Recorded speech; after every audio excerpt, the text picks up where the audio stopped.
The Man Whore Podcast is sponsored by HotMovies.com. Try out some ethical, paid-for porn for free with none of those hidden fees or secret subscriptions when you sign up at HotMovies.com and use the promo code MANWHORE. Now let's get to the show. Welcome to the Man Whore Podcast.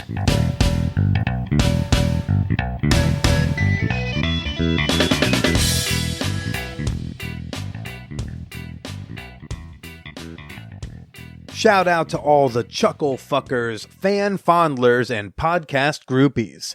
This is Billy Procida, and you are listening to the Man Whore Podcast. This week, we've got quite the show. We've got on Lindsay. Lindsay is a past one-night stand of mine, we'll say. But she's not only a former flame, she's also a former fan of this show. Yeah, we're going to get into the former part during the thing. But Lindsay is, I think I've mentioned this a few times before. Lindsay stopped listening to the podcast shortly after we hooked up. And it makes me think, like, is this a bad idea? Is it just a bad business strategy? Or is there like a ethical, moral component that would suggest one should not sleep with their fans? So this week's episode certainly raises the question. And before we get into that question, I got some emails I want to read for you. This one is an email subject line: grilled cheese, chocolate chip cookie dough, and cuddles. This one comes from Destiny. Destiny, I met at the Brooklyn Sex Expo just about a month ago. She writes, "Hey Billy, Leah Vernon and Laura Delaroto's episodes are such great body positivity episodes. I know there are others, but I'm kind of forgetting at the moment.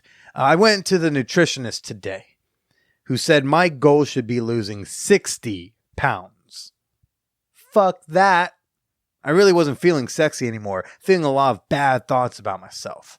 But I was listening to those episodes on my ride home, and I honestly started feeling so much better. You've definitely got yourself a committed listener here. I've enjoyed every episode, even when some of the guests make me cringe, like that pickup artist guy, whose name is Byron Sadiq, everybody. I've listened to about 30 since the Sex Expo. Even before talking with you, listening felt like a longtime friend was speaking to me. I've always been hypersexualized to the point I've embraced it. I love being raunchy and having a dirty sense of humor. I'm always the slut of my group, and I mean slut in all the fabulous ways. I love watching, listening, reading sex-positive material. I'm young with a crazy high sex drive, and I want new sexual experiences. P.S. I'd love to make a man whore cake one day. I've done erotic cakes like boobies, butts, and dicks. Best, Destiny." And Destiny, thank you for all those kind words. Oh my gosh. By the way, on that cake thing, I think you need to come to Man Whore Con. I'll give you a discount if you bring us a fun man whore cake. This next one, definitely a lot more out there. Semi-misleading subject line of question about deep throat. Emma writes, "Hi Billy, baby fan whore here. I've been binging episodes for the past month. Here's my question for you and anyone else who wants to weigh in. I can deep throat really well. Like, how the fuck did that get all the way down there well? Complete definition of balls deep. Sadly, I cannot turn off my gag reflex. Sometimes I'll be mid-face fuck and heave and puke will come out. It's happened about 3 to 4 times with my current boyfriend, which makes me wonder how many times has this happened like in your life.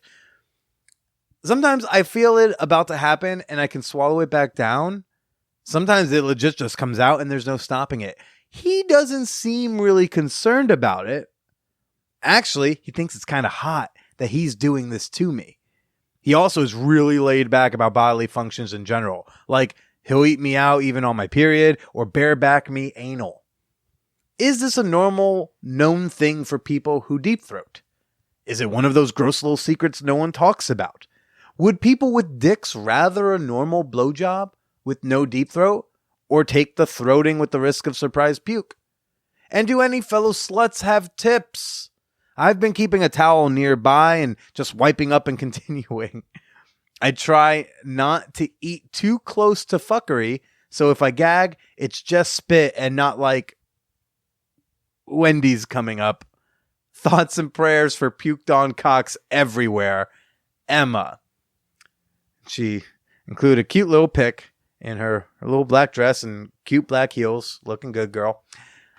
Oh my, thoughts and prayers. Thoughts, THOTS, and prayers. Wow. I think this is my first, in 5.5 years, this is my first question that involves vomit. Look, most sex and dating questions boil down to, is this normal? The other version that most questions boil down to is like, how do I tell my partner? And the answer is always, just tell your fucking partner. But is this normal? That's usually what questions are coming down to. You literally asked in your email. And I think normalcy is overrated. And I think it's irrelevant, like much of the time. Like, because who cares if something is normal? I'll tell you this. The first time someone wanted to wear a baby diaper and a cock cage before sex, that was not considered normal.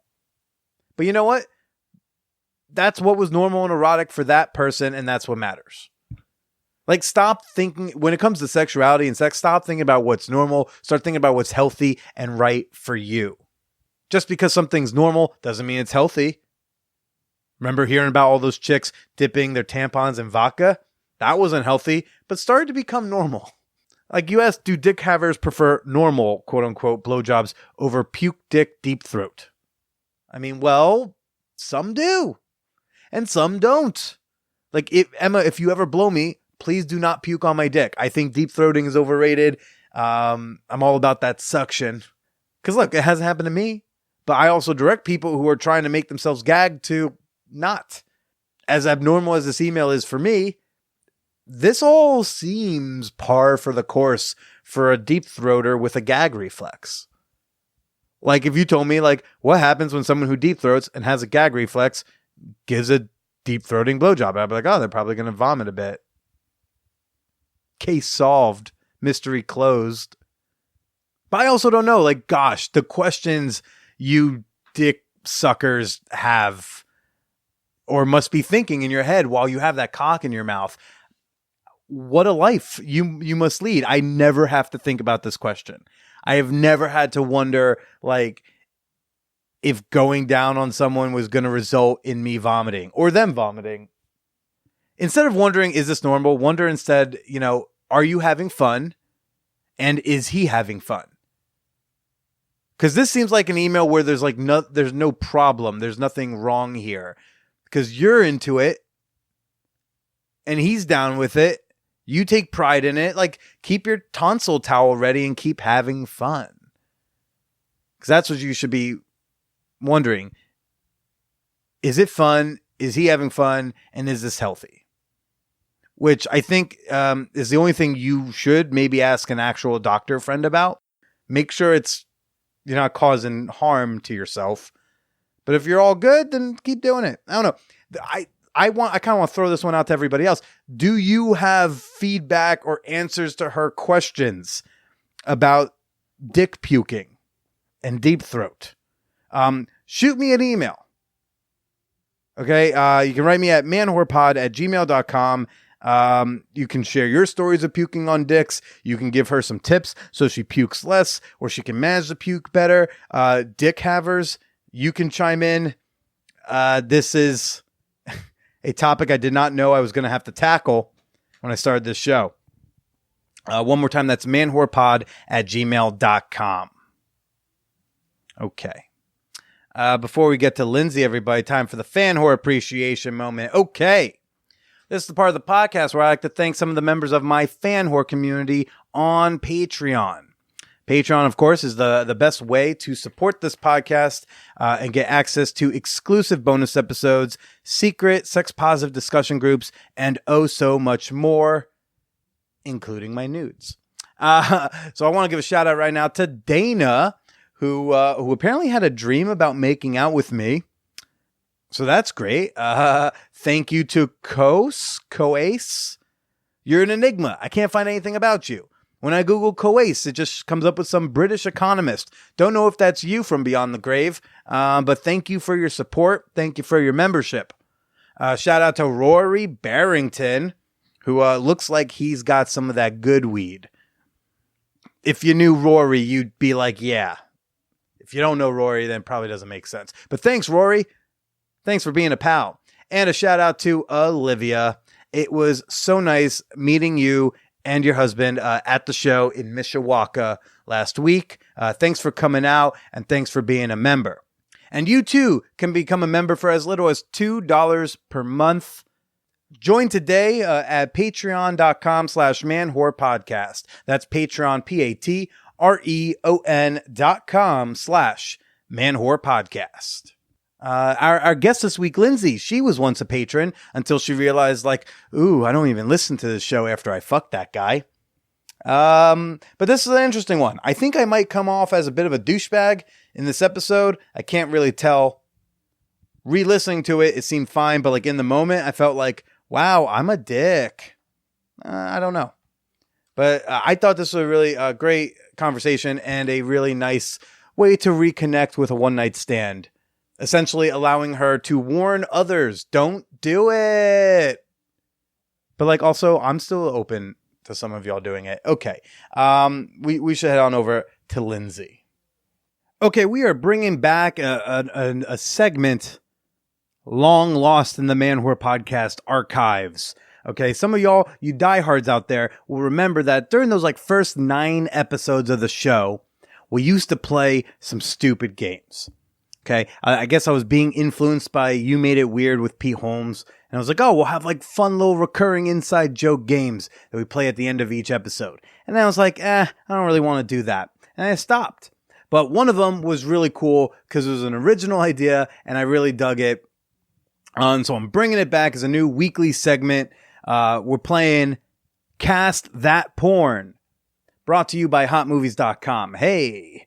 HotMovies.com, of course, is a leading pay-per-minute porn site, which makes it both an ethical and affordable way to hashtag pay for some of your porn. So what happens is I'm going to describe the porn that I'm watching and playing in the background, and I'm going to cast it with like mainstream celebrity people. And this first movie we're gonna play Cast That Porn with is it's called Ministry of Evil, directed by Dana Vespoli from Evil Angel Films. But let's get a little listen on this. Forgive me, Father, for I have sinned. It has been 5 days since my last confession. Bom, bom, bom, bom. So we've got this like older Asian nun. So obviously I'm going to cast Scarlett Johansson. There is no demographic of a role she won't play. So why stop her now? There's also this like good looking old priest. He's got like blue eyes, full gray hair, and for some reason, an overgrown 5 o'clock shadow. Yeah, and him, I'm just going to cast Dennis Quaid, who just married a 26-year-old. And he's 60-something. So may God bless the both of them. And then it cuts to like a hallway, and there's a lady, like a hot young nun, but she's like clearly possessed because she wants to touch herself, which is what Catholicism teaches us. If you want to touch your privates, something's wrong with you.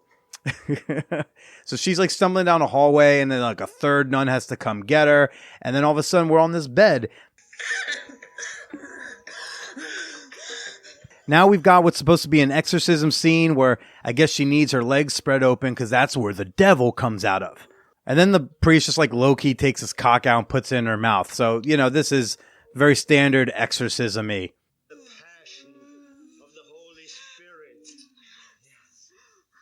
So now she's got a dick in her mouth, and the other nuns are like taking turns eating her out, which I mean, if she has a cock in her mouth and a mouth on her cunt, I mean, I'm not sure where they hope this demon is going to come out of without it getting a little messy.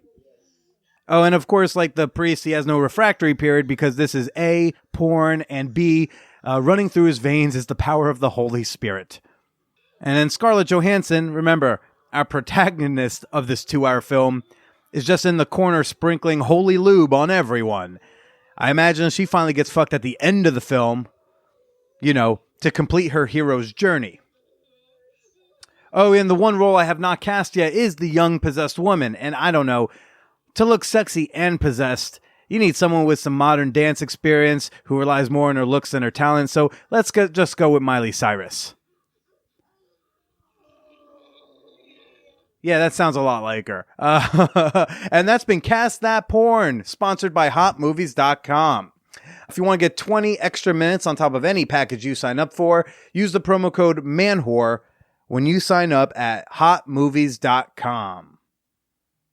And now let's get to the show. Like a very intense conversation. I don't know how intense it was going to be, but like there could potentially be truths in there I don't want to You thought it was going to be harsh or something, or I don't know. I think it could potentially, because like one of the thoughts is, and I've addressed this on the show recently, which you wouldn't have heard, I know, but the idea of I think I actually talked about it after we messaged on Facebook a few months back. It was like, oh, if I hook up with listeners and then things just naturally either don't go well at some point or they drift off, does that person now no longer want to listen? Or if I hook up with listeners, have I cracked any sort of illusion that they had that then makes them just disinterested in the whole show? And I don't know, because like doing a sex podcast like this does invite people who hit on me who maybe previously wouldn't have. And I'm like, well, you're cute. You think I'm cute. I want to do things. I don't see a problem with that. But if all of them are going to stop listening afterwards, it would be a bad business strategy. Right. Yeah. So the fear is that it creates some kind of a persona that is then like broken once someone actually meets you. And then. Well, like a persona is kind of already built on the show. Yeah. I like to think I am who I am in person as I am on the show, but I do think people think I fuck more indiscriminately than I do. Like, oh, here's the whore boy. Well, surely he'll like let me sit on his face too. And maybe you had like a period of your life when you were like that, but then like most people, you got a little bit bored with it and moved on and got a little bit more selective. I don't know. I think I've always been a little bit more selective. I think the most I've had to evolve on is just taking ownership of when I want to have sex with someone and when I don't. Because I've definitely like had sex with people I didn't want to have sex with. Or like in the case of you, like I just didn't want to have sex that night. Right? Really? Do you not remember that? No. I mean, like I wanted to have sex that night, but I decided I wasn't going to fuck. Oh, yeah. And then yeah, you were kind of like, I'm not going to keep time. Oh, yeah, yeah. Yeah, I don't know. I mean, I've definitely, and I've gone on dates like that too, or I guess I've had to realize that maybe there has been a shift in what I enjoy or how like selective I am, where I think I have gone on Tinder dates where I've been like, I'm not sure if I want to see this person again, but like, I guess I'll have sex with them, which is something that I'm trying not to do anymore because it's now I sort of have the perspective if I don't want to see them again, if I'm not sure, then I should just, you just be like, yeah. Or there's the one where if you're on a date and you know you're not into it and there's no salvaging this, you just like, I like to look at my phone and I look at what time it is. In my head, I add like a half hour. But I'll just be like, okay, in my head, I'm giving this a half hour. In my head, it's no longer a date. I am just talking to someone new and going to get to know a new person for a half hour. And then I say, yeah, I'm going to head out. Or sometimes I've just been like, I'm not really feeling this, but like, you seem really nice, but I'm going to get going. You ever like end a date in the mid, like, yeah, I don't want to say in the middle, but like, have you ended a date abruptly-ish? So I haven't really done that. It's something that I probably should do more. I mean, just to go back with you, it wasn't like that. I think it was more of like, I had a good time, but I was also like I was in a relationship that had just opened up at that point, and I didn't really feel like enough of a connection that I wanted it to like become a thing afterwards. But sometimes something that I've noticed about myself in the past year is like when I'm not in a good place emotionally, I have a hard time, like if I've gone on one date with someone or maybe two, like communicating why I don't want to go on another date. And I know that I think for most people, it sounds like they would rather just, all they need to hear is like, oh, I just didn't feel that much of a connection. But for some reason, that's like hard for me. And to be fair, I don't like ghost people who I've gone on like many dates Sure. with. But I it's didn't feel like something it was a ghost thing. I felt Yeah. like it seemed like you were like something was going on with you and the boyfriend at the time. And there was you didn't say, hey, I'm just not going to sleep with you again. It was like a long time until that. Cause I would every once in a while check in. Hey, you doing okay? This going all right? How things with the boo? And when things with him seemed a little bit better, that's when I probably made it more of an advance. And then you were like, yeah, no, thank you. So I feel like there were like months and months and months between the night we had sex and like you telling me, yeah, I'm not going to do that anymore. That's true. So I guess there was some, which happens a lot. Which isn't a bad thing. Which happens a lot with me. There's like some degree of ambivalence where I'm not totally sure. And now I'm realized like, if I'm not sure, I should probably just err on the side of, let's not do this. Yeah. And yeah, I think I went from, I don't know if you've ever experienced this or other people you've spoken to have, but I realized that I went from, the assumption of being monogamous to when you switch the paradigm to poly, I almost feel like there was a period where I felt like I was putting pressure on myself that like, this means I have to always be sleeping with multiple people, which is not what it means. Like, I mean, if that's what you want and if that's what you desire, but for some people, like I think it is for me, it's more of sometimes I'm only going to be sleeping with one person, maybe for a really long period of time, but we just have an understanding that if in the future one of us wants to do something else, that's at least that's on the table. It's an option and not a mandate. Right. Yeah. So you go from like, realized that I was going from this one mandate of like, you must only ever sleep with one person for the rest of your life to like, you must sleep with everybody. Yeah. You must sleep with everyone who you find like somewhat attractive, which is not oh my God, true. You find me somewhat attractive? Thank you. I find you somewhat attractive as well. Thank you. This is a good time to say we're talking to Lindsay, who finds me, moderately I guess attractive. that was.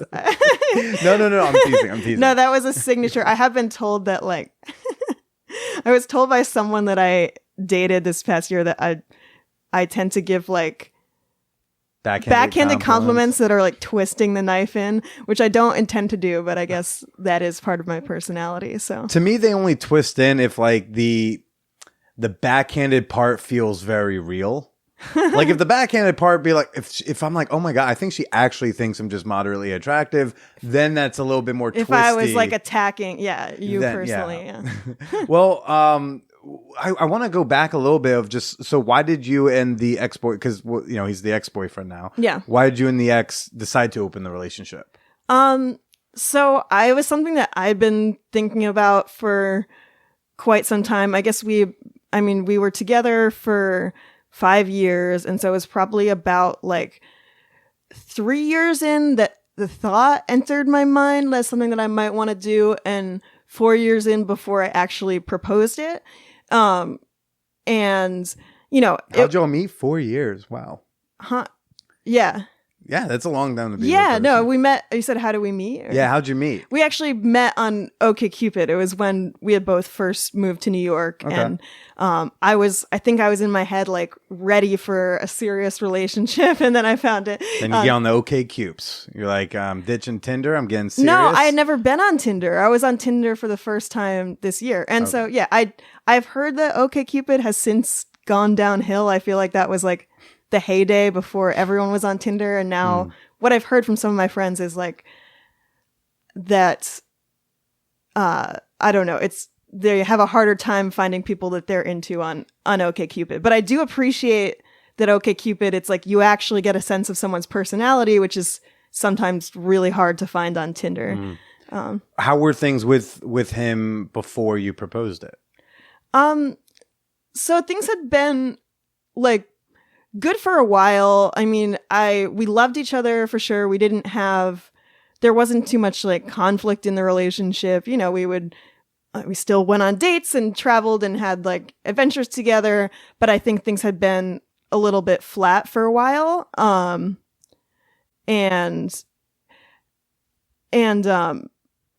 I had noticed that I was oftentimes not as interested in sex with him anymore, which was obviously distressing to me. And I know that that's like not a good reason to open the relationship. Yeah. And it wasn't, it definitely wasn't the only reason, but it started to get, I think I probably should have addressed this before it was 4 years in, because it was one of those things where we're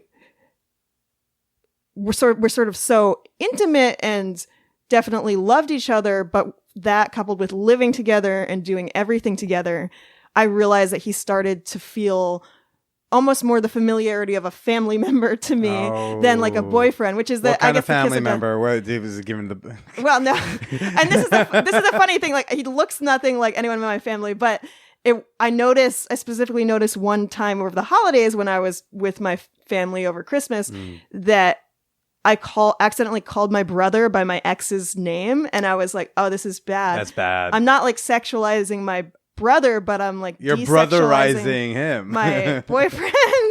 Yeah. So I guess the lesson that I have learned from that. So I think there were the issues in the relationship. There were some with the ways that we communicated and the ways in which I think I'm a very easygoing person. And there's a lot of things that I am kind of indifferent, can just go with the flow. And my ex was more sort of strong-willed and opinionated. And so because of that, with small things, I would sort of go with whatever he wanted to do, which was maybe fine for those specific things. But then when that expands to like a way of interacting in the relationship, you sort of forget what you actually want, and you just become someone who's always agreeing with him and always doing what he wants to do. And I blame myself for that. Like, I created that dynamic. But I think it was like a feeling that I was losing a little bit of myself. And then that the sexual aspect, I think I had let it go too far, where it was hard to revive it to what it had been at the beginning. And maybe some ways in which we were never like 100% compatible. I mean, what was in the beginning that was so different from then? Other than frequency, I guess. Yeah. I mean, it's tough to say. I mean, I don't know. Like, what was the first like couple times you had sex like? I mean, it was really good. I think a struggle that we had is that both of us like have a hard time, or like it takes us a while to come. Okay. And now I've sort of figured out and I don't know why, if I didn't figure this out earlier in the relationship, that like I will just like help myself along while I'm having sex with someone, and that's how I usually come, and that's fine, because like that's what I need to do, and I still feel like the connection with the person when I'm doing that. But I think because I was not doing that early on, and I was not as in touch with what I wanted, it got to this association of like, you know, I'm not coming, it's like taking him forever to come. Like, are we enjoying this anymore? Or like, is it a chore? I think still having some element of trying to like impress or seduce each other is always a good thing, because I think it's important to try to hold on to a little bit of that, even when obviously you're living together and it's like, you know, you're gonna get laid, but you want to like, you still want to go through the seduction process. You want to like put some effort in. Like, for example, I'm someone who like, I enjoy wearing lingerie from time to time, and I feel like part of that is because like when I feel like I'm putting in the effort in, I'm like more into it, you know, whether the other person is or not. So was when you proposed an open relationship, was that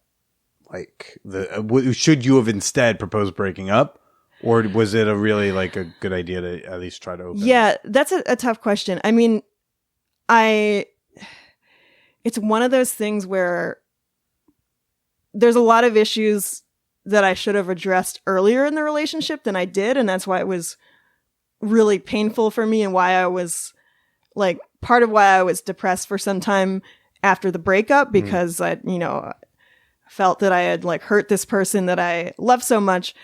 But I think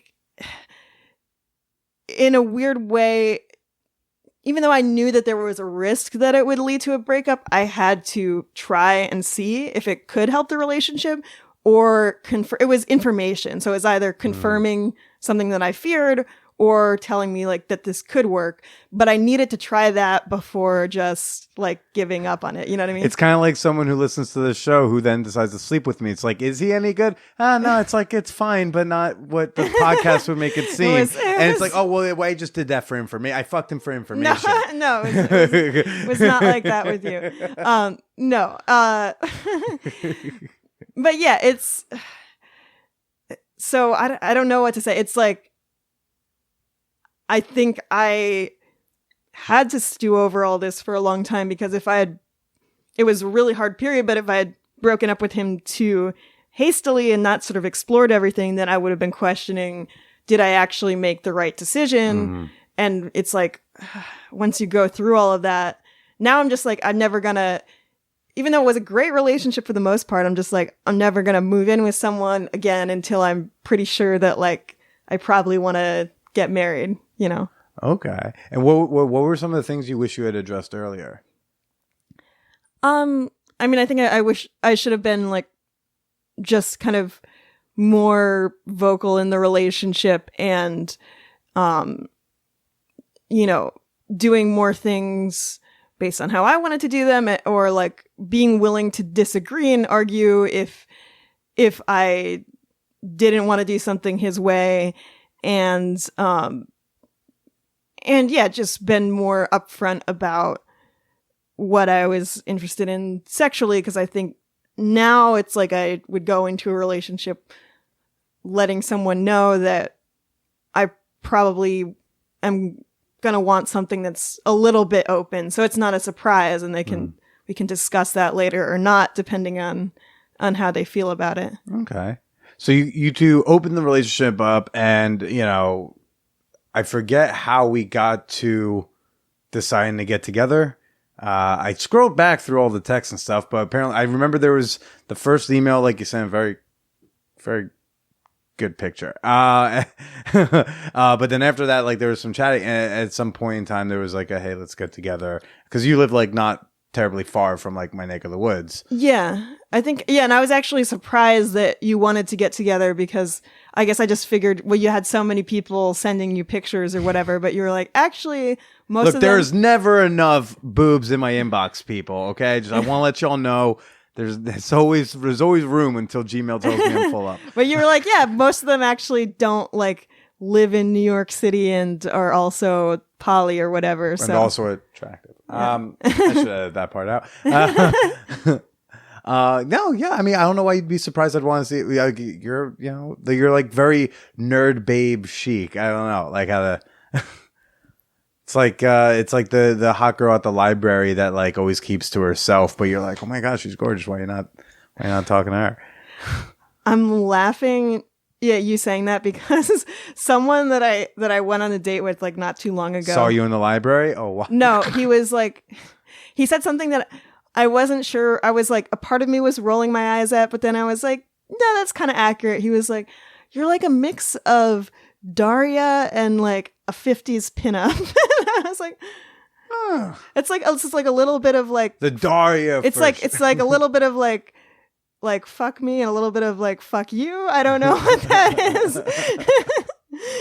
Yeah, well, so we got together and like you were in an open relationship, so it wasn't. It was definitely more of like it felt like a hookup date to me. It was like an interview for your pussy. It was just like, okay, if I do well on this conversation over drinks, oh my gosh, the face. Yeah, never ever tell anyone that like.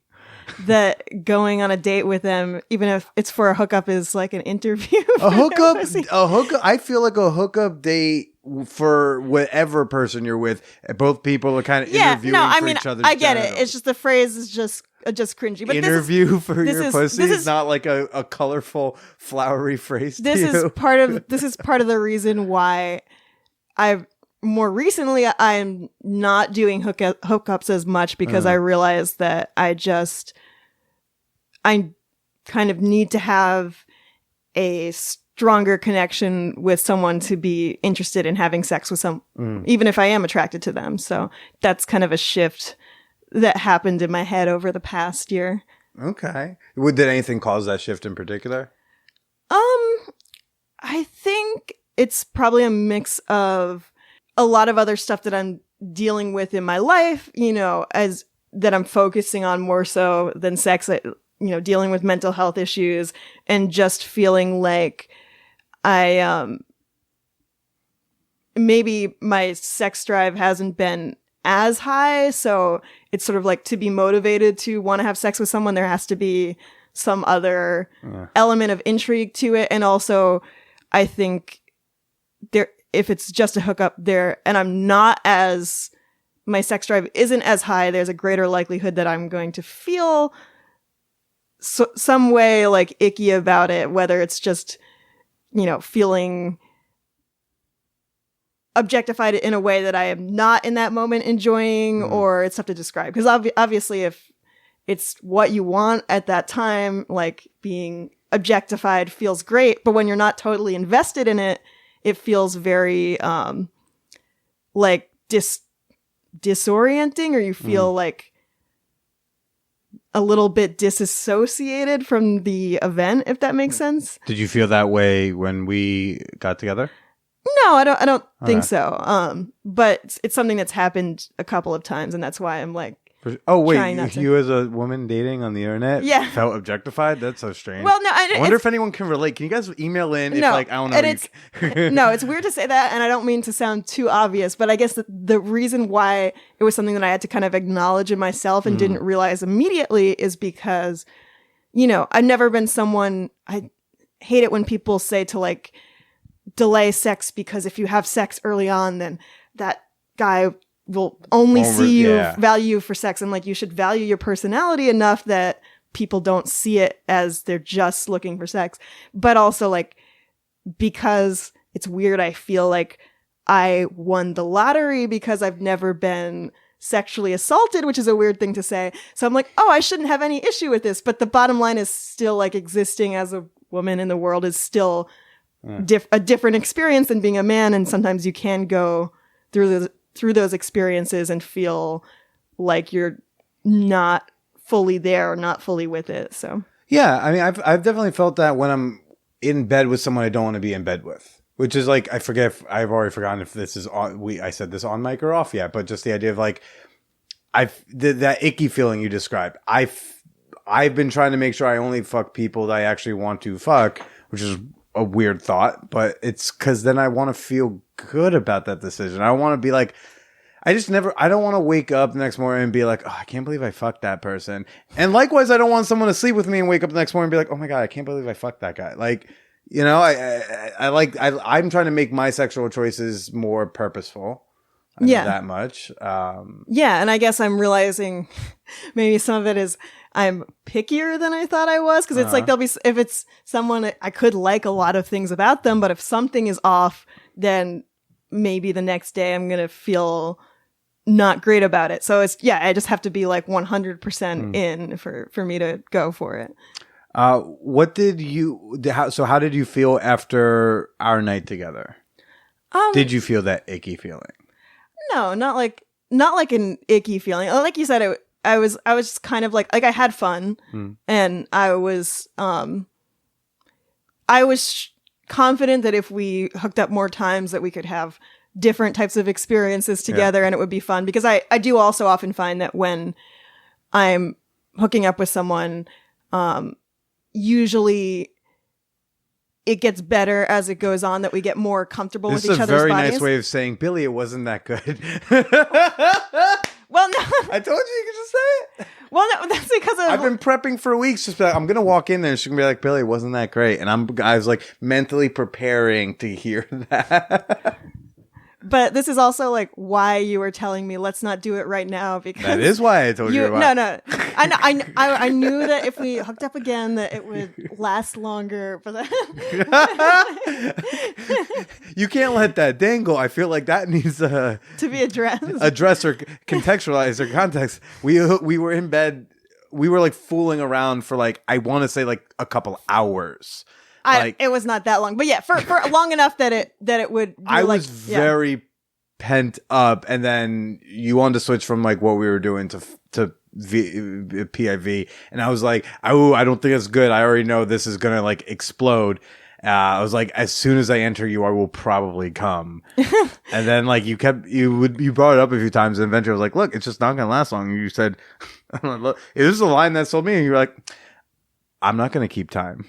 That's funny that you remember that. No, it really that line again. It really was not because of that. It was more just again. It was like all of the emotions that at that time were going in for me with hooking up with a new person.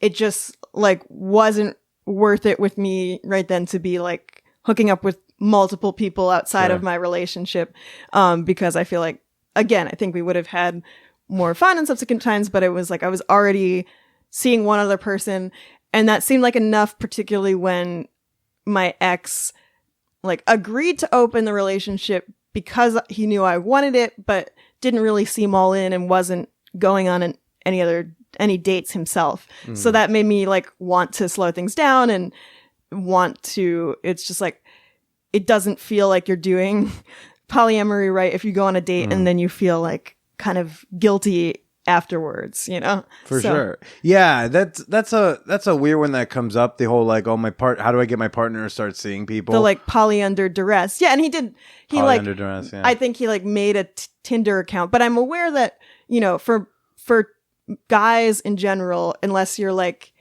a 6'4" male model or whatever, Tinder it's just a lot more effort to like find and go on a date with someone you find attractive. So it was like when he's already on the fence about wanting to do it, he was like, I'm just not really, I just don't really want to put the effort into this right now, which, you know, I understand. I couldn't like force him to go on dates, you know? Sure. At what point did that start to cause like some serious strife? I think at least in my head, so I kept it was the kind of situation where like I would tell him when I was going on a date with someone, but I didn't like tell him details about it because he didn't ask, you know. I just kind of assumed he didn't want to know more. But it was also like he would travel for work, so it would be more so I would go on a date when he was traveling, so it was not like he was at home waiting for me to come home or whatever. But it was a funny situation where I started hooking up with someone from Tinder who I found very attractive, but partly I specifically chose him because I was like, he's attractive, but I don't think we're going to have anything in common, so I'm not going to develop feelings for him. And then after like, I don't know, 5 or 6 dates with him, I was like, weirdly, I kind of have a little bit of feelings, which I guess is just the effect of oxytocin. And then you're like, now I'm like outside this relationship. You're into a guy you didn't want to be into. Exactly. So it's worse. You don't try to, I guess that's advice to myself and other people. Don't like hook up with someone on the basis that their personality and their values are so different than yours that you'll never catch feelings, because then you will catch feelings. What we're saying is you might fall in love with that Trump supporter, so don't even entertain the notion and don't even start. Right. And did I tell you this guy, I don't know if he voted. I don't think he voted for Trump, but this is what happened. So he worked in finance, and that was part of seeing. This is the Tinder guy, right? Yeah, seeing that on Tinder, that was part of what I was like, okay, we're not going to have much in common. Right. But when we did start talking about politics, because as you know, I am someone, even when I'm just hooking up with someone, I talk to them like 3 hours beforehand. I love that. That's how I like hookups to be. That's why it was so fun. And so he was someone who was like, you know, didn't like labels in politics and was like socially more liberal, but like fiscally more conservative, whatever. And I was like, okay, well, who did you vote for in the last election? But this is at a point where we had already, I think this was our third date. We'd already hooked up twice. Okay. And we're like in bed. And I think he knew that if he said he voted for Trump, he was getting kicked out. So I should have. Would you have kicked him out? I definitely would not have gone on another date with him. I'm not sure if I would have actually like made him leave right that moment, but I definitely wouldn't have hooked up with him again. And so he told me, which is probably the truth, but I don't know. He told me that he didn't vote because he couldn't bring himself to vote for either candidate, which to me is like almost as bad. It's like if you think Hillary is as bad as Trump, then like that's almost as bad as just voting for Trump. But like, I guess it's not quite Then as it means bad. like you can't see what the big problem is. Right. Yeah. Again, yeah. You can't see like a drastic difference between Hillary and Trump. I don't know. I mean, look, they were both all sorts of sucked, but not nearly the Not the same magnitude. Yeah. Not even fucking close. Yeah. Okay, so he kind of does the off answer. Yeah, but I guess it was a weird situation where, as someone who I had talked to him for many hours at that point, he definitely was and is like a emotionally intelligent and kind and empathetic person. And so it's a little bit hard. I definitely don't think he's someone who is in his personal life in any way like, you know, racist or sexist or whatever, but it's just like the policies that you're supporting, I'm against. So it's just like, I knew that if we actually had a relationship, you know, when we're just hooking up and, you know, he's also very religious, I can be like, that's cool that you're super Catholic. But, if we were to actually date, it would become a problem, you know? Yeah. Wait, we're back to the night, to like our one very special evening together. So the sex itself was like very short lived, and this is the thing I'm always curious about with vagina havers is would you? I mean, not it's kind of a false binary, but would you prefer like a slow fucking that lasts longer, or a harder and faster one that is gonna last shorter? Huh. So for you, now I'm curious. For you, is there a direct correlation? It's like the faster it goes, the less time. Sometimes if I can get myself established in a rhythm, then I can speed up and actually just be okay at like a faster speed. So sometimes I need to like go slower in the beginning so I can just get accustomed to the new environment my dick is in. Stamina is just a thing I'm always very curious about. Yeah. Also because the thing I can't really predict in myself. And is it a big difference for you if you are using a condom or not in terms of how long it lasts? I don't know, but if I was pressured for an answer, I would say that I actually probably last longer without a condom. Interesting. Like the last few people I've been fluid bonded with, like I like to think my stamina is pretty good, you know, raw. You know, sometimes you're holding out longer than you need, but like I've heard of people who like they use condoms as a measure to prolong it. They go like, he comes too quick, so we use the condoms really just so that he can last longer. Interesting. It's different, but for some reason it reminds me of a funny conversation I had with someone I was dating recently who, really cool person. He doesn't drink at all or do any drugs. Straight edge? Not in that community, but he doesn't. Not subscribe to that subreddit. He would not identify as straight edge, but sure. But if it's interesting to me because I don't drink much at all. So the not drinking was almost a plus, but it's interesting that he was someone who is not sober because he used to be an addict, but just because he never had an interest, which was sort of hard to understand for me. Like, how you never had the curiosity to like modify your consciousness in any way at all. Oh my God, it's such a Burning Man way to say it. Mom, I'm not taking drugs. I'm modifying my consciousness. Yes, maybe I've been hanging out too much with that crowd, even though I haven't actually gone to Burning Man.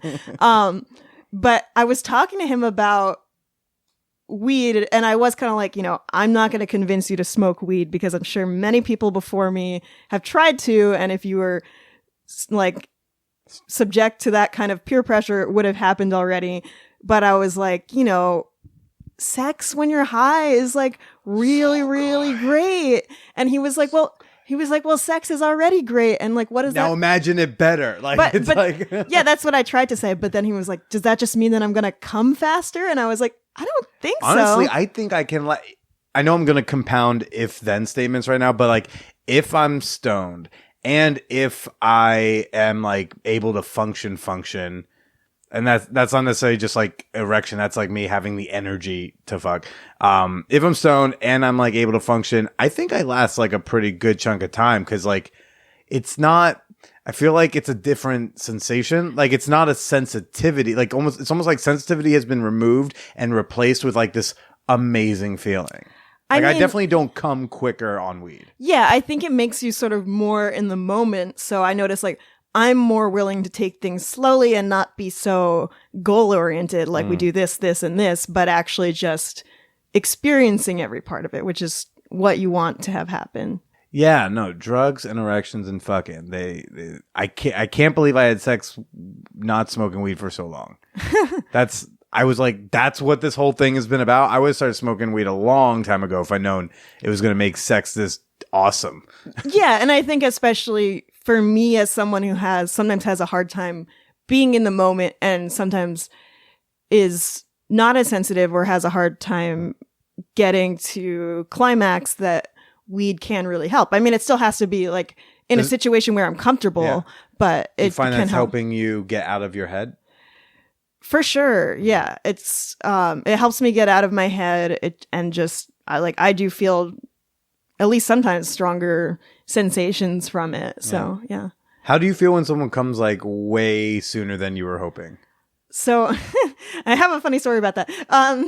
It's most of the time I'm totally fine with it, especially I feel like it happens more often on a first date, and sometimes it just happens.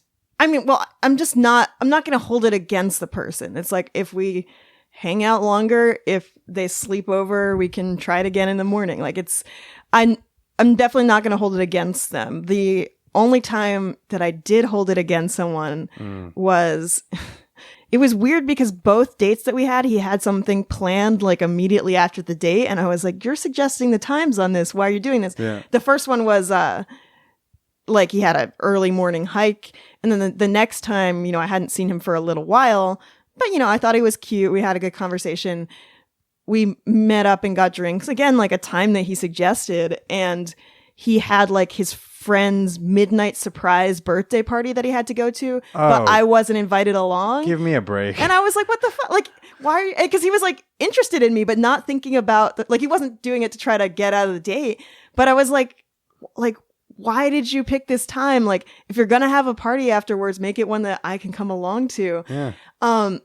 So it was probably my fault for putting up with this, but he was like, do you want to stop by my apartment beforehand? And I was like, sure, whatever. We still had some time. And we hooked up, and he came so quickly. It was just like, it was like a few pumps. I don't know. And did not do much to try to like get me into it before that. And then I asked him, it was just one of those things where he had no shame about it. I asked him like, did you do that just because it happened or because you were trying to get to this birthday party on time? And did he say the quiet part out loud? Huh? I have such anxiety that he said the quiet part out loud. What? No, I asked this question. No, I know. And I feel like in response, he's going to give you the answer that he could have just said in his head. Oh, no, he said a little bit of both. But then just he was lie. like, Just lie at that point, dude. Like, I think what are you doing? he was like, he was one of those things. He was like a hot nerd, which I like, but it was one of those things where it reminded me almost of that line from The Social Network where it's like, you're going to go through life thinking that girls don't like you because you're a nerd, but they don't like you because you're an asshole. Like he sort of lacked certain social graces. And I was like, come on, dude, like you're way too self-centered. Cause then he just went in to take a shower and said to me like, I might not see you when I get out of the shower. So like one more kiss.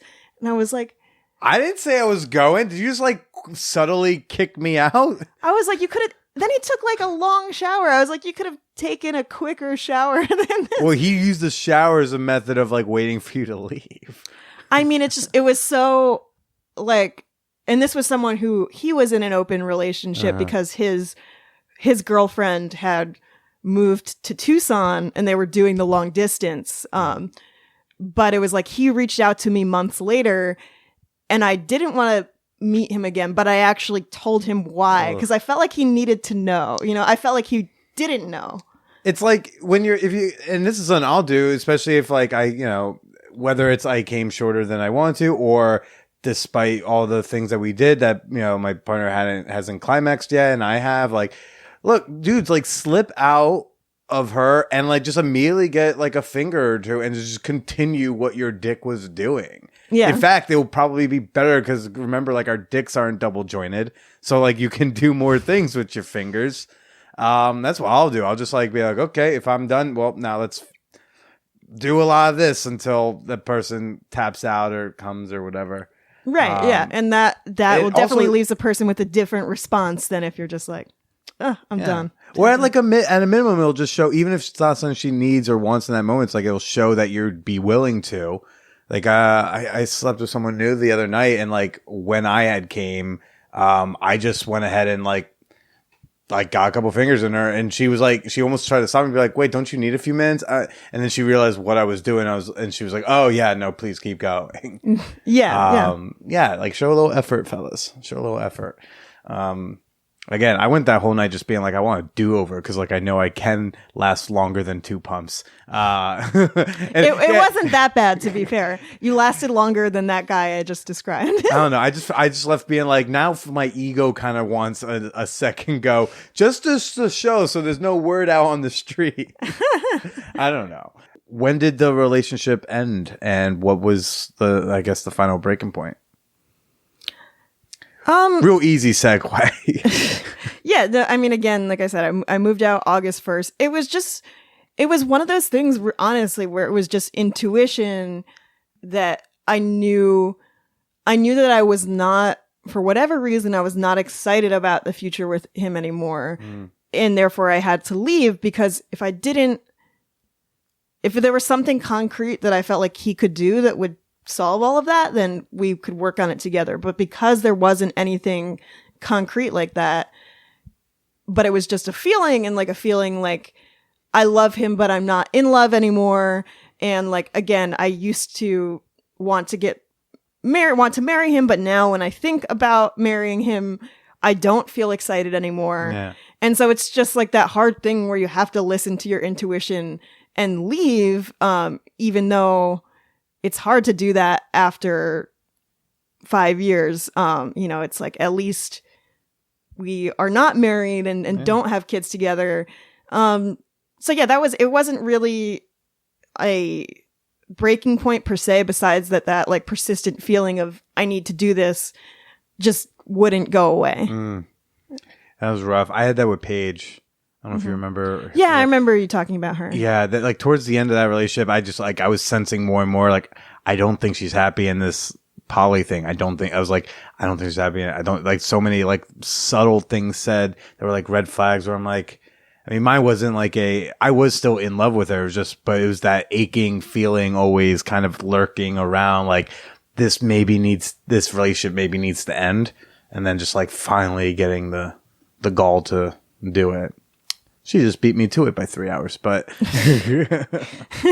wild. And so you've been dating. Yeah. Yeah. You seem to have alluded to before we got on mic that it's been a long year of dates. There have been many dates. And I thought, like, think of all those bad dates you've been on, all the dates where like nothing came of it. Think of all the fucking time that is lost.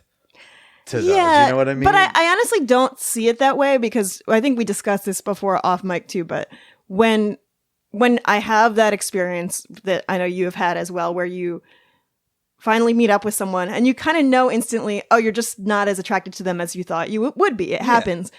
I'm still like, I enjoy talking to someone and learning about their life for an hour or 2 hours or whatever it is. Like, I'm still curious about people. So it is disappointing when, like, it's just uncomfortable if it keeps happening, because then I'm like, I need to judge better whether I'm going to be into someone in person, because I don't want to keep going through this situation where, like, I'm letting someone down. And oftentimes it's mutual, like, whether the other person is attracted to you or not, they can tell that there wasn't chemistry, so they're not going to follow up.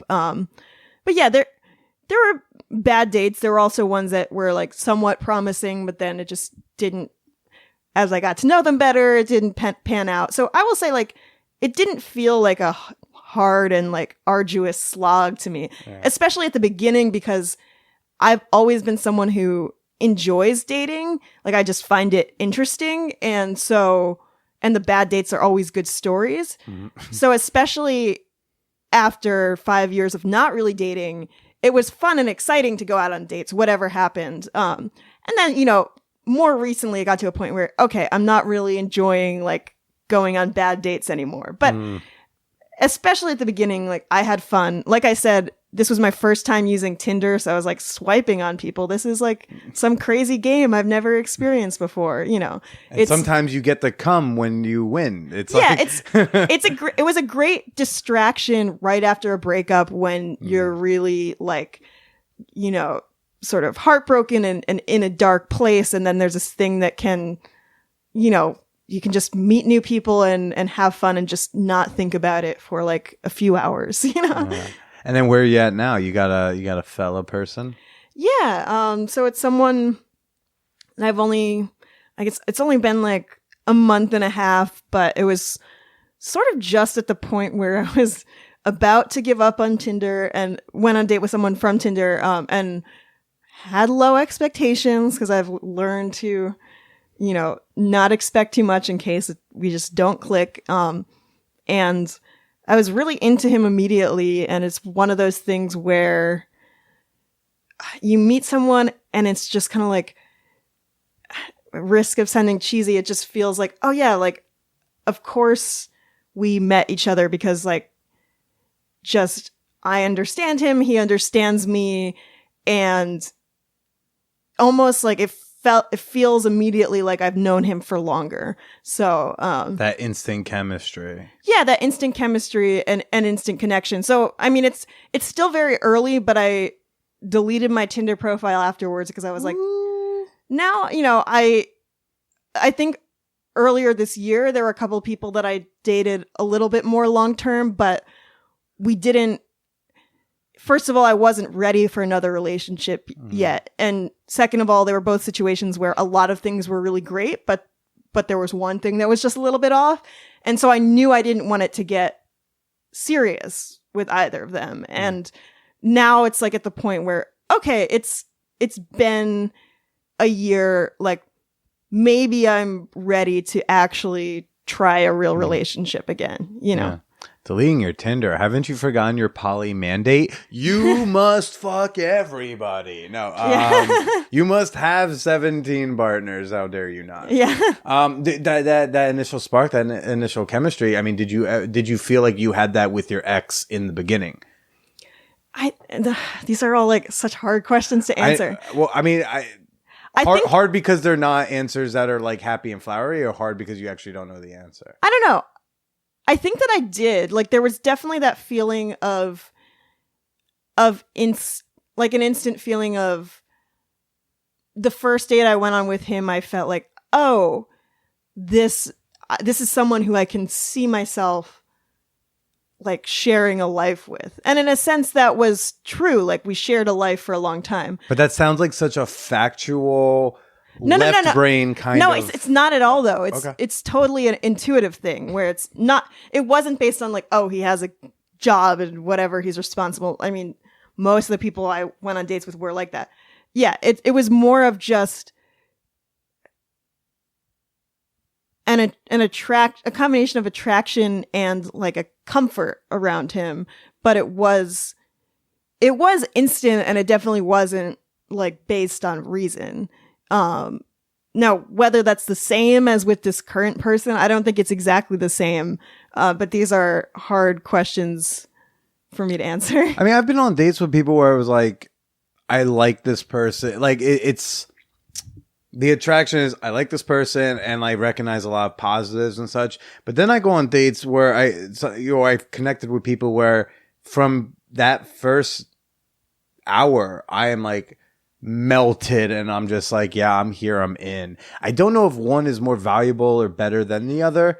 And I guess I will say in that situation, I think I had a little bit more of that experience with this recent person, where I think with my ex, we didn't get that deep on like the first date. Whereas, yeah, with this new person, and part of that is maybe his personality of being willing to share a lot about himself and his life really early on, that contributes to that feeling of like, oh, I already feel like I have this intimate connection with you, even though we've only known each other for a few hours, you know? Yeah. I wonder if one of those like becomes more about, because like every time sometimes I second guess myself of like, oh, am I falling in love with this person? Do I love this person? Will I love this person? And I think about like the last person basically I was in love with, and I was like, oh, how'd it go down that time? As if they're going to be like the same process. Because I've definitely fallen in love with people over time. I think Paige was like that, where I was like, oh, I'm infatuated with this cute person, and then I'm going to fall in love. But then I've like met people where I'm like instantly, oh my gosh, I'm probably going to fall in love with you tomorrow.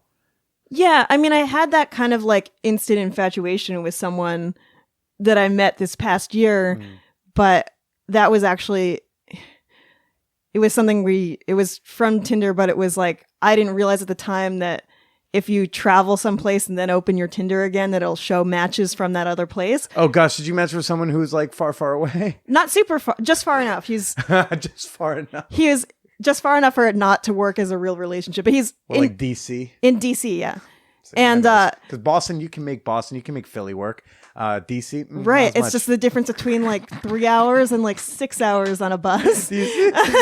But like, how fleeting is that love really going to be if you're like, this love has a 4 hour limit, like it has a 4 hour driving radius. And I mean, the unfortunate thing was like I was infatuated where I might have been willing to continually make that 6 hour bus trip, but I wasn't sure if he was. But yeah, it was like, I felt that instant infatuation, but it was also like, I mean, we had a lot in common. And I think he also fit into, which is something I've been thinking about a lot lately. He fit in a lot to sort of the adolescent idea I had as a kid of what like my future love would look like and be like, that you kind of romanticize when you haven't really been in a relationship. And then when you meet someone later in life that is sort of like hitting all those marks for the teenage part of yourself that's still inside of you. And you're like, oh shit, like I'm going to fall for them really hard. So yeah. So it was like, you know, he was like tall, dark hair, handsome, half French. So we spoke French, which is always like a big thing for me because I was like almost fluent in French at one point. And it was like, oh, this whole part of my brain that had been dormant is now lighting up again. And, you know, a really empathetic person who also dealt with mental health issues and understood me on that level. But ultimately someone who is confusing because, I mean, I knew it couldn't really work because we lived in different cities, but he was also poly, but I think he's someone who... Is his name Michael? No. Just in case it's the same poly guy in DC who sounds like what you're describing. I was just checking. That's funny that there's more than one. Maybe it makes me wonder if there's some girl in DC who's like dating both of them. But no, so he was also someone who's very lavish in his affection and kind of showered me with compliments. So it would make me feel like he felt as strongly towards me as I did towards him. But I also knew that he's someone who just kind of falls in love more frequently and more easily than I do. So even though it seemed like we're on the same level of intensity, I'm actually more invested than he is. Did you think that you were getting him because he was falling in love more regularly? You got a more diluted version of his love?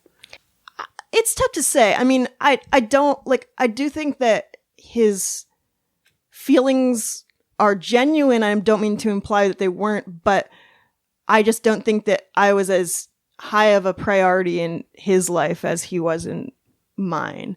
Okay. So that happens, but that was someone who, where was I going with this? Oh, there was that instant feeling of infatuation, but also knowing intellectually that probably even if we did live in the same city and we actually could have a real relationship, that it would probably be like a high conflict like relationship that didn't ultimately work out, you know? And so that's that difference between like feeling passion when you know it's not going to work out. And it's easy to romanticize because you never actually get to the point where things become normal. And then not as passionate, but just this feeling of intimacy. And I think the good thing is I feel like with this new person, I have some of both, which is what you really need for it to ultimately succeed. All right. So we'll see. Fingers crossed for you. Yeah, early on. I did, I was wondering because we met through like the podcast. Wait, how did you find the show again? Do you remember? I'm pretty sure I was just Googling like more, like finding a list of more sex positive podcasts because I listened to Savage Lovecast, of course. What's up, Dan? How you doing? And Guys We Fucked. And I think this was like the third one that I discovered. I at one point listened to like a few episodes of that Multi-Amory podcast, but I never like, for whatever reason, I never got into that one, but I got into your podcast and listened to all the episodes. And it was something I will say that it sort of got me through a time where I was feeling like a lot of shame about not being cut out for monogamy. And it made me feel like, okay, I have this tribe of people who feel the same way and are like doing okay. Even though I know you had your days when you were like, I don't know if this is going to work for me. Maybe I just need to like be monogamous or something. I said that? You didn't actually say that, but you. Okay. That sounds like a very different person. No, you. Was curious. So now the part of the reason why I reached out to you to do this today is I messaged you one day being like, hey, everything all good? Everything cool? And you had deleted your Patreon pledge, which is like not a big deal. Like, it's fine. Also, hey, everyone listening, I just need you for 1 month at $2 and then you can cancel. I won't bug you. You're good. I just, everybody, $2 one time. Cool. So I was like, hey, everything okay? Because we hadn't talked in a bit. So it wasn't like you're some random person. It was like you're someone I had slept with. And it was like that. I can message on Facebook again.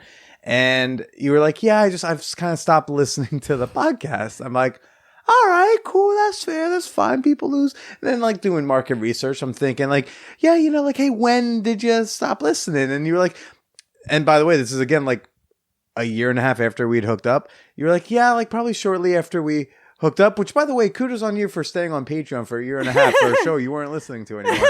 Because I didn't want to seem like, oh, I fucked you and now I'm going to like stop. I mean, it's also one of those things where it's like I support a handful of podcasts and it is like when I think about how much I spend on like a latte, I am one of those people that likes my $5 lattes and like it's not a big deal. Right.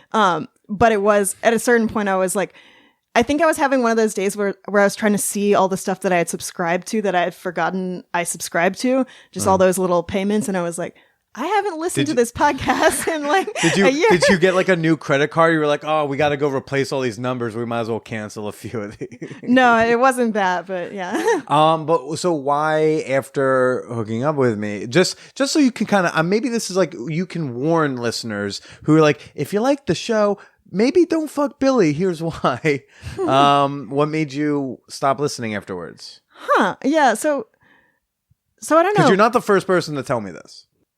It was probably a combination of, I mean, it's like I started off listening to get a sense of, I mean, it's entertaining and I'm getting a sense of like how different people live their sexual lives and in relation to polyamory.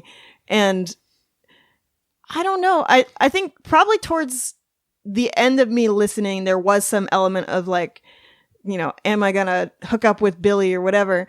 And yeah, maybe it's really hard to put a finger on. You can speak freely. Yeah, no, I can't tell if some of it was like the persona was broken or it's like it felt like it would be weird to continue to know every aspect of your dating life, because there's almost something with podcasts that you listen to, which I know happens to everyone, where you feel like you know someone so well. But you do.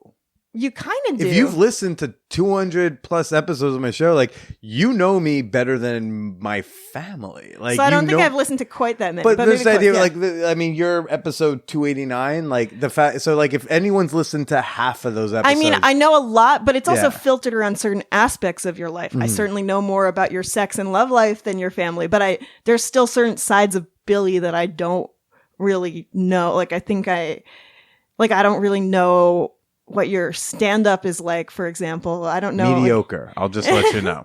so there's still a lot of aspects. I don't know what a lot of your friends are like. So there's a lot of parts of your life that I don't know about. Am I supposed to have friends that I don't have sex with? Am I messing up the friendship thing? Okay, I think I am. No, I'm No, sorry. that's another thing. It's like, I think another thing I've realized over this past year, which sounds obvious, but it takes time to internalize, is like, I've been trying to put a lot more effort into my friendships because those are the things that sustain you when relationships are not working, which is most of the time. And part of the problem I had in my last relationship that I think a lot of people have is just expecting too much out of one person and expecting that one person to meet all your needs. And when you put too much pressure on it, it's sort of, you break it. So now I am trying to like put more effort into my friendships, and it's not as immediately rewarding as going on a date with someone, but it's more like fulfilling in the long term. But yeah, so it's hard for me to put a finger on why I stopped listening. It's like, because when you were like, I don't want to bang you again, I was like, fair. But I was like, the podcast, why not? So yeah, no, it's interesting. Because I'm also trying to figure out what my stance is on the whole meeting up with people from the internet from the show, but I don't know. Would you advise someone who listens to the show who has thought about sleeping with me, would you advise them to do it or not to do it? I mean, I think I would just say, yeah, just like, if you're interested, go on a date with Gather Billy. the information. Yeah, I mean, Would you ever sleep with me again? probably not. I'm like, again, trying to like, I'm not saying it's 100% out of the question, but probably not. So what you're saying is there's a chance. No. Well, Lindsay, thanks for like chatting with me. Do you have any questions? It's like, it's funny. Now I'm tempted to ask you about what your life is like now, but I guess I should just listen to the more recent episodes of the podcast. I could use the downloads, but if you have a specific question, I'd be happy to answer. Let's see. You do have a podcast where, it interacts with your personal life back and forth a lot. And so, like, how are you feeling about that? I've been very attached to my show concept. Even if people want to be like, you stole from Guys We Fucked, I'll be like, I didn't even know this show existed until I came up with the idea. It's fine. I have tried to give the people what they want, because like when I ask people, well, what's your favorite type of guest, like overwhelmingly the answer is usually like, we love it when you have your exes on. Oh, wow. Those are still the most popular type of guest, I would say. If I said like, oh, do you like the sex workers, the porn stars, the comedian? They're like, the exes are their favorite. Okay. I have narrowed down like the list of everybody who I have like, I guess we'll say that I've hooked up with before 2019 or 2018. I have taken that and truncated it to who I think would be good conversations, who I would still want to have on the show. Some of the people on the list are people who have like definitively said no thank you. Some of them are people who have still never responded, which I take as an invitation to ask about once a year. And then some of them are people I have not approached yet. People like you. Mm-hmm. And I've then otherwise taken off the list all the hookups that there's not much meat on the bone. So if I'm going to have exes on the show now, I used to commit myself to like, I'm going to have one or two every month. And now I would like to have on one every month. But some of it has to do with availability or where people are geographically and getting them to agree. So I would say there's about 50 women I still would like to have on the show that have not been on, that I still would really like to have on. And then there's just a bunch where I'm like, there's nothing to talk here. Like it was the interaction itself was not much, or they themselves don't have a lot going on there. So when you're hooking up with someone, is there a part of you that's thinking about like, No. would this person be good to? No. Okay. No, I'm literally never thinking about the podcast when I'm hooking up with someone. I think if I get to that point, then I think that's a problem. That's when you're like, I need to stop or whatever. I think that would be a point. I definitely need to step back and take a look at like my motivation beyond interactions and like, who am I hooking up with and why have I been hooking up with these people and do I actually want to? But I've never hooked up with people for trying to get them on the show or something. Mm-hmm. But definitely trying to be more purposeful and make sure that when I do have on the next person, that it's like there's something there. Because I think, especially in the earlier days of the podcast, like in those first 100 episodes, there's some girls on the show that like just did not need to be there. Like there wasn't really anything for us to discuss from our interaction. They don't have a particularly interesting or story to discuss, right? Because some people they could be just interesting. Yeah, as if a we just person, made but- out one time, but like Yeah. I know that you also like do financial domination. Like, cool, we got shit that like I had on River, who's an escort. I think she was on last year, or maybe earlier this year. It's all the same to me now. I had her on the show, and yes, we only hooked up that one time at her place. But even if there's not much there, we have this entire thing of like you were raised Orthodox Jewish and are now an escort. Oh, Because I don't do the show, and something I do not plan on having the show become is just talking to people with interesting sex lives. Like that's not interesting to me. So I don't want to just like, because sometimes you talk to people, be like, oh, I do a sex and dating podcast. You're like, oh, you should have me on your podcast, dude. Yo, let me tell you, I got some stories, bro. You should have me on. But it's like, there are shows that do that. Not my thing. So either I want there to be some significance between us or something I know I can kind of dip into with them. So that's where I see the future. Sure, and last question: how do you feel about the concept of hustling? Since you have it on your shirt right now. yeah, I'm wearing a hustle, and it's just hustle. New York City shirt. I mean, doing the show is a hustle. So like, I'm just That's hustling true. hard. I'm very tired trying to get people to give me $2 one time on Patreon or $2 one time on Venmo or Cash App. Yeah. I'm very easy to find on there, guys. Like, I don't care how you give me money. I just want to know everyone who's listened to more than 10 episodes of this show and has enjoyed it. You should throw me a couple dollars somewhere one time. And that can be a frustrating hustle because like I'm normally just very grateful that I get to do this full time, but sometimes I have to sleep in my car in Ithaca because I can't afford an Airbnb that month, and I really only can't afford it because thousands of people won't give me $1.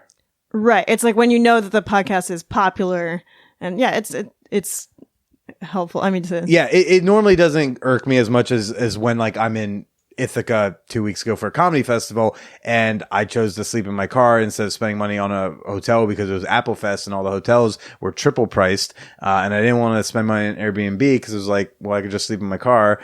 And I could use every dollar that I have. So there's that.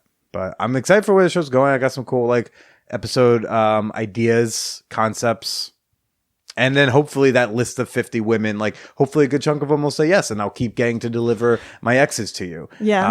I'm starting to get to the point where I wonder if I should have a list for myself. Like it always seems, I mean, if you don't have a podcast like you do, like why would you have a list? But it just got to the point where in my head, I was trying to count like how many, and it was, mind you, these are people I've made out with. This isn't just fucking people. yeah.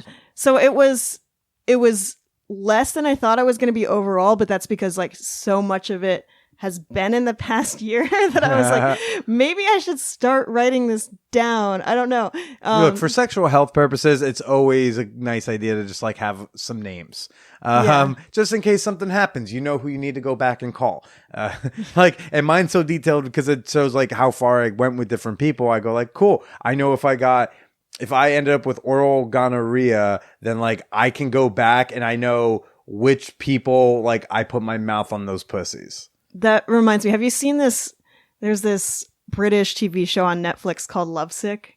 I have seen the whole thing. Yeah, I think it's very fun. Great show. Yes. Do you know what the original title for that show was? No. It's a terrible title, but Scrotal Recall. Oh, right. After the second season, they someone changed didn't it. want to let go of that Yeah. that pun. Yeah. Yeah. Well, Lindsay, thanks again for doing the show. Nice to hear that there's a 3% chance you might fuck me one day again. But I hope things work well with this fella. And would you be non-monogamous with him, or you don't know? I think a little bit, but that's like a conversation we'll have when Sure. it gets more serious. Yeah. Well, good luck with that. And why don't you say goodbye to everybody? All right. Goodbye, everyone.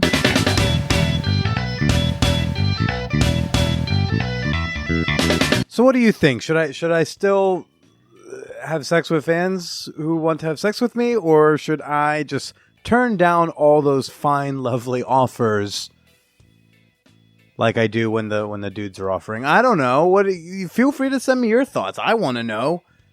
Shoot me an email at manwhorepod@gmail.com. Let me know. Or hey, maybe you got tips for that dick puker, the puker dick person. Oh, that was wild. As always, you can follow me on Twitter and Instagram. Just search Billy Procida, Procida. I pop right on up. If it's the old guy, that's my dad. Don't follow him. Follow me. Or you can join in on the conversation on the Man Whore Podcast Facebook fan page. We'll have an episode comment thread going about this week's show. I want to give a thank you to everyone who's left a rating and or review on Apple Podcasts. This newest one just came on from Viva Joy. This review is long overdue. Funny, relatable, diverse conversations, thoughtful, and overall feel-good listening. Love the range of guests and appreciate the perspective of the host, Billy. Thank you, Billy, for creating a great podcast full of high-quality content. Well, thank you, Viva Joy, for the kind review. And if you want to do something nice for me that involves $0, and it's really quick and easy, go leave me a 5-star rating on Apple Podcasts, or you can take an extra 30 seconds and write me a review. If you want to do something nice that does involve dollars and get something out of it, become a member of our fan whore community on Patreon. Become a member today for as little as $2. That's $2, people. You don't got two. Look, if I was at a bar and was like, hey, man, you got $2? I'm a little short. You'd give me $2, wouldn't you? So go do it right now. Don't wait for us to be in some random hypothetical bar. Go to patreon.com/manwhorepodcast. Become a member and join the crew. Again, that's Patreon, patreon.com/manwhorepodcast. I just want to thank all of you for always being on my journey. This Saturday, October 26th, marks 11 years doing comedy for yours truly. You'd think after 11 years I'd be a lot funnier by now. Go Jets and stay slutty.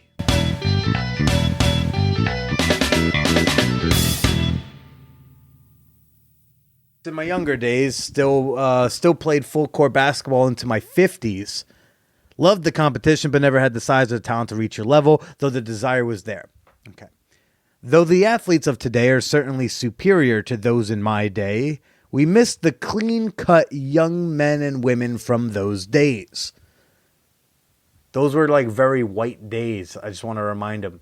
Watching the Idaho game on TV, we couldn't help but notice your, well, awful hair.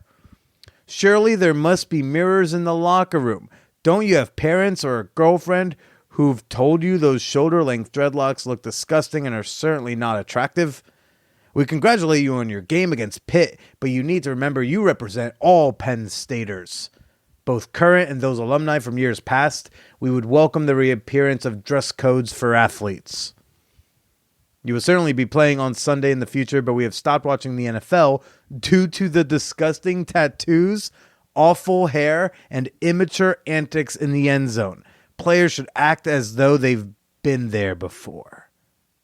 This is written by a guy, Dave Peterson, who has literally not been there before because he wasn't good enough. He said so in his letter. A lot of people, I should say, will go like, what? He's not being racist. He's just saying he doesn't like his hair. That's why I've been trying to explain to people. I've been trying to explain to my dad recently, some other folks. It's like, and also, again, I'm just a comedian with a fuck show, so what do I know? But it's like racism, it's not your grandpa's racism anymore. You know, it's not just calling a dude the N-word or telling him we don't hire darkies. Like, that's not what it is as much, from what I'm told. It's more subversive, it's subtle, it's subconscious even. It's hiring the mediocre white guy over the way more qualified black guy because the hirer just like perceives the white guy to be more hireable, even though there's literally nothing on paper to suggest otherwise. It's this shit where it's like, what? It's not that he's black, it's just that he's got dreadlocks. So it's like, it's more sinister because it's easy to gaslight you and go like, what? We're not being racist when we're clearly being racist. Trump does it all the time. But there's a lot of people who I do believe don't realize that bias.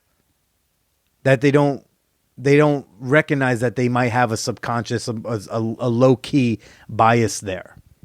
And that's why you'll hear people go, what? I'm not racist. Or what? I've got black friends. But the thing is like, we white people were taught being racist is discriminating, or that being racist is like calling someone the N-word. And really anything short of those two things doesn't count. And then you're like, oh, don't worry, that's not racist. So there's this weird disconnect between like what's very clearly racist and some people's genuine, sincere ignorance of what racism in 2019 is. And that was one of the things I wanted to talk about. That made me want to say that like these are the types of conversations I try to have with my father, that I want a lot of y'all to have with your parents. We are approaching Thanksgiving. It's a month away. And I think it's a very privileged place to be in if you are not having difficult conversations with your family. If you're not talking to them about the Supreme Court cases going on right now that might legalize discriminating against trans people for being trans, or just queer people in general, because one of the co-defendants I think is just gay and then the other one's a trans woman. People don't want to have those conversations because they're upsetting and they're difficult and they're not fun, but you gotta have them because they just don't know. My dad does not know what a subtle, sinister racism looks like. He genuinely doesn't know. We can't be mad at someone for not knowing. They don't know. They need to be taught. And they're more likely to hear it from you, person that they, love and cherish and spend holidays with. So go out and have some fucking uncomfortable conversations. Don't be fucking selfish. I know things might be strained at home.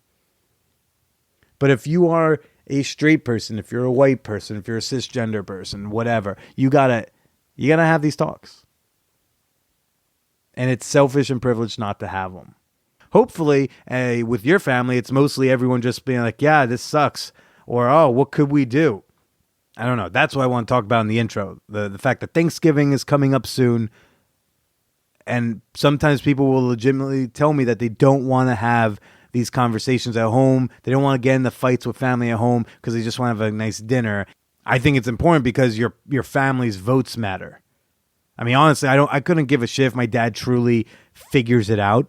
He's finished with the first 2/3 of his life going on, right? It's more like I need his votes.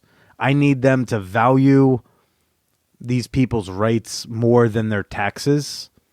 I was just in Indiana. I was in buttfuck Indiana. And beforehand, like a listener was there and she wanted to like say hi. So I came over to the table. I said hi. She was there with her husband. Her husband, very much Republican. He'll very quickly go like, oh, no, like fiscally conservative, socially liberal. I'm like, cool. But then I asked him point blank, I was like, is there an issue that is more important to you than the civil liberties of all Americans? And he said, yes. And I said, what? And he said, his wallet, his taxes, jobs, the alleged promise of jobs. And it's like, that sucks. Because like, even if we get all the job stuff, the economy, healthcare, if we get that all taken care of, if everyone can't enjoy it equally, if queer people can be discriminated against at the emergency room because someone doesn't feel comfortable because that dude kisses dudes, if we don't all get to enjoy these things equally, then what's the fucking point? And it's a thing we could solve tomorrow. There's an equal rights amendment that could be voted on, but we don't. a lot of people just genuinely don't know. I didn't even know that, Gina Rodriguez isn't allowed to say the N-word. I only learned that one last week.